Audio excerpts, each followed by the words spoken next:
আসসালামু আলাইকুম বন্ধুরা, সবাইকে সিস্টার্স কিচেনে স্বাগতম। আবার একটি নতুন ভিডিও নিয়ে আপনাদের মাঝে চলে এসেছি। আজকের রেসিপি হলো বিফ বিরিয়ানি, তো দেখতে থাকুন। প্রথমে চুলায় একটা পাত্র বসিয়ে দিয়েছি, পরিমাণ মতন তেল দিয়ে দিব, সামান্য লবণ দিয়ে দিব, কুচিয়ে রাখা পেঁয়াজগুলো দিয়ে সুন্দরভাবে নেড়ে মিশিয়ে নিতে হবে। তো আমি পেঁয়াজগুলো হালকা ব্রাউন কালার করে ভেজে নিয়েছি। এখন একটা স্ট্যান্ডার ছাঁকনির সাহায্যে এটাকে তুলে সাইডে রেখে দিব।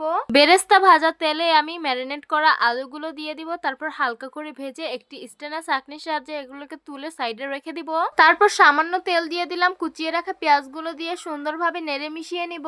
পরিমাণ মতন আদা রসুন বাটা দিয়ে দিব, স্বাদ মতো লবণ দিয়ে দিব, সামান্য পানি দিয়ে খুব ভালোভাবে কষিয়ে নিতে হবে। পরিমাণ মতন টমেটো কেচাপ দিয়ে দিব, সামান্য সয়া সস দিয়ে দিব, পেঁপে বাটা দিয়ে দিব 2 চামচ, যাতে মাংসটা খুব ভালোভাবে সিদ্ধ হয়ে যায়। এখন দিয়ে দেব রেডিমেড বিরিয়ানির মশলা, সামান্য পানি দিয়ে মশলাগুলো খুব ভালোভাবে কষিয়ে নিতে হবে। মশলাগুলো আমি সুন্দরভাবে কষিয়ে নিয়েছি। ধুয়ে রাখা গরুর মাংসগুলো দিয়ে সুন্দরভাবে কষিয়ে নিতে হবে। এখন দিয়ে দিব টক দই, তারপর সুন্দরভাবে মিশিয়ে একটি সরা দিয়ে ঢেকে রেখে দিব সিদ্ধ হওয়ার জন্য। তো দেখতেই পাচ্ছেন মাংসগুলো কিন্তু বলক এসেছে। এখন একটু নেড়ে নেব। মাংসগুলো আমি খুব ভালোভাবে কষিয়ে নিয়েছি। এখন পরিমাণ মতন পানি দিয়ে সুন্দরভাবে নেড়ে মিশিয়ে একটি সরা দিয়ে ঢেকে দিব বলক আসার জন্য। ভেজে রাখা আলুগুলো দিয়ে দিব। তো দেখতেই পাচ্ছেন কি সুন্দর বলক এসে পড়েছে। ধুয়ে রাখা পোলার চালগুলো দিয়ে দিব, তারপর সুন্দরভাবে নেড়ে মিশিয়ে নিব। গোটা চারেক কাঁচামরিচ দিয়ে দিব, কয়েকটা কিশমিশ দিয়ে দিব। তো দেখতেই পাচ্ছেন আমাদের বিরিয়ানিটা কিন্তু প্রায় হয়ে এসেছে।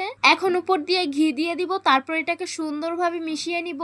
আগের থেকে ভেজে রেখেছিলাম বেরেস্তা, সেগুলো এখন উপর দিয়ে একটি সরা দিয়ে ঢেকে ভাপে রেখে দিব।